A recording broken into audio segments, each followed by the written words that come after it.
Yes, some are still in denial. Rather than starting on this journey, they're waiting for the past to return. Ladies and gentlemen, what you're about to hear is not just another episode in the long-running trade dispute between the United States and Canada. This is something far more serious, something that signals a shift far deeper than tariffs or political rhetoric. This is a sitting prime minister, on camera, speaking directly to his people and declaring that his nation's most critical economic relationship has turned into a liability, a vulnerability that can no longer be ignored. Mark Carney has just delivered a message not only to Canadians but to the entire world watching closely, and that message is unmistakable. Canada is no longer willing to wait for Washington to change direction.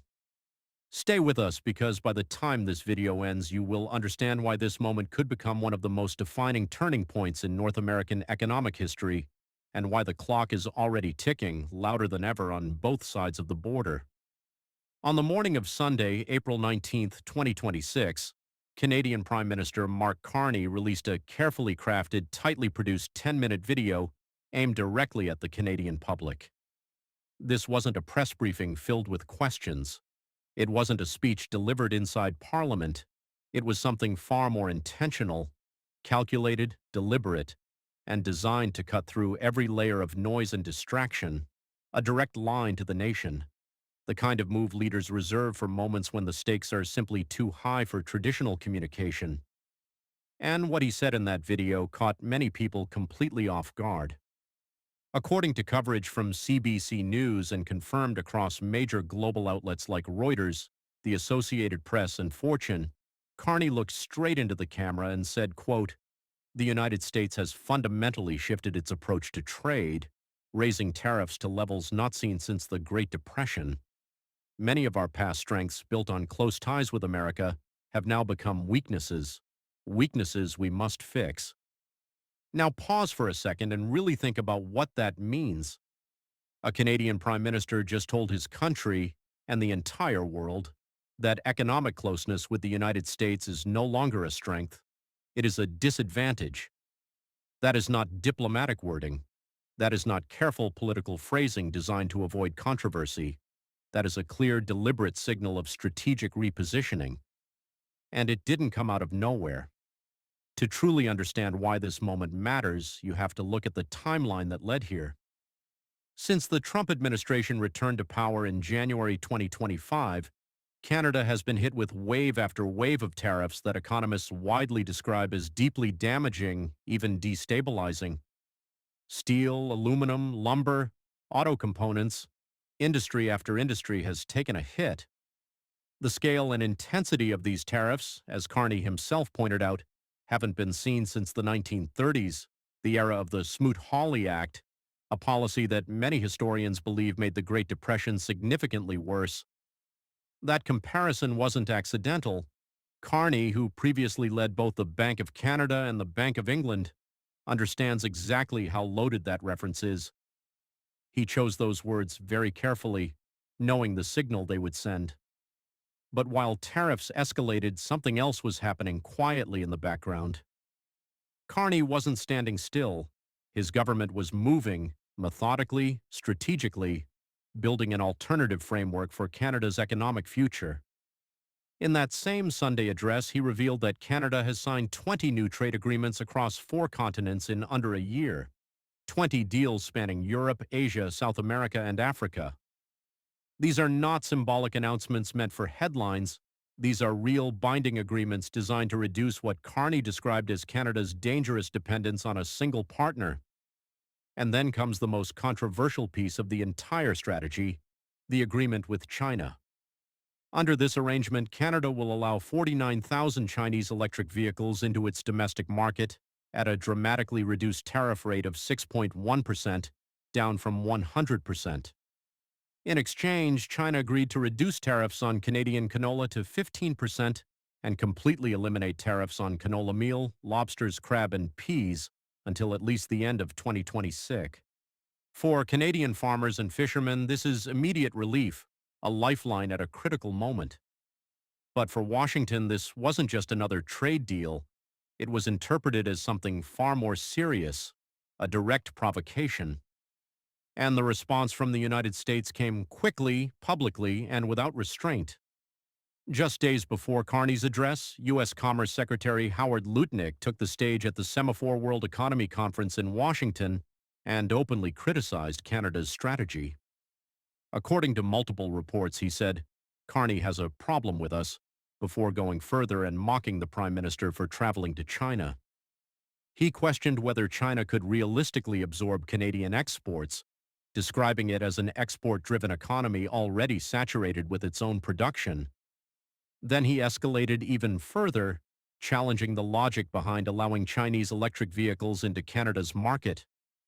His conclusion was blunt, unmistakable. It didn't make sense.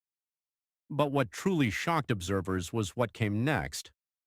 When asked about comments from Canada's former chief trade negotiator suggesting that time might actually be on Canada's side, Lutnick responded with two words that immediately made headlines around the world: "They suck." That's not a private remark. That's not an off-the-record comment. That is the Commerce Secretary of the United States speaking about one of America's largest and closest trading partners, on record, at a global policy conference. And in that moment, the tone of this dispute changed completely. And then came Carney's response.